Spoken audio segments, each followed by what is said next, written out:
Hello, primary class. How are you today? I hope you're fine and you're happy.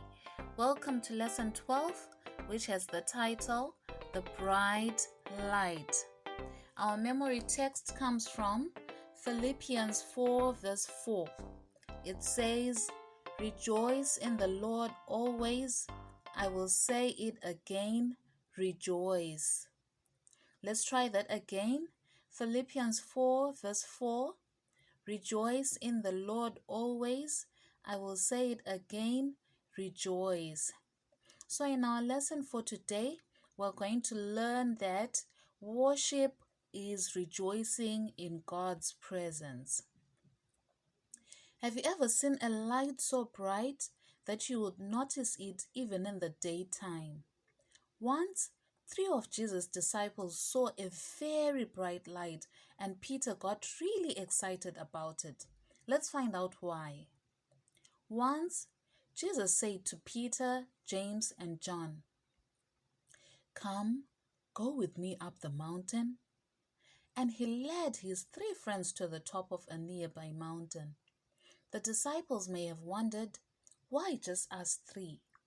But suddenly, they were staring at Jesus. They forgot everything else. They saw him change right before their eyes. A dazzling light from heaven fell on Jesus. His face glowed as bright as sunlight bouncing off a piece of glass. His clothes looked like brand new satin robes fit for a king. The light was so bright that the 3 disciples could not move. And then they saw 2 men, also brightly lit, standing with Jesus.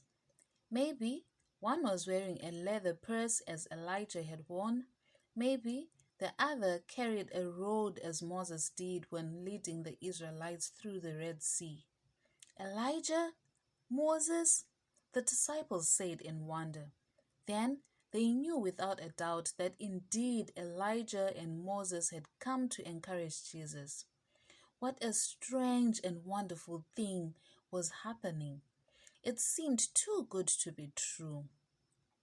Elijah and Moses had come to talk with Jesus. Peter felt that he would burst if he didn't tell someone. What could he do to celebrate his joy for Jesus? "Lord, it's good to be here." Peter's voice was breathless with excitement. "Do you want us to build 3 shelters? One for you, one for Elijah, and one for Moses?" Just then, a bright cloud came over all of them. The cloud seemed as bright as 1,000,000 diamonds dancing in vibrant colors. And out of the dazzling beauty, the voice of God spoke. "This is my Son, whom I love. With him I am well pleased. Listen to him." The 3 disciples fell to the ground. They may have thought, sinners like us do not belong in the presence of God. And just like any human might, they shut their eyes tightly. What might happen in the presence of their holy God? The next thing they knew, Jesus was touching them gently. "Get up," he said. "There's nothing to be afraid of."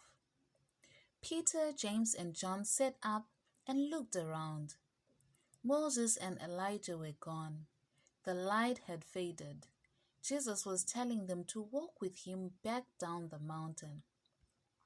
Maybe the disciples began to discuss what they had seen.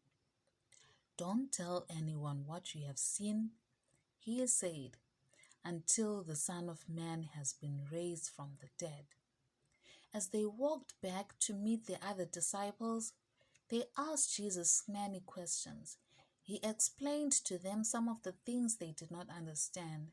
As long as they lived, they would never forget the glory they saw that time. They would always remember the joy and awe they felt. They would never forget that they had been in God's presence. Enjoy your Sabbath. Bye.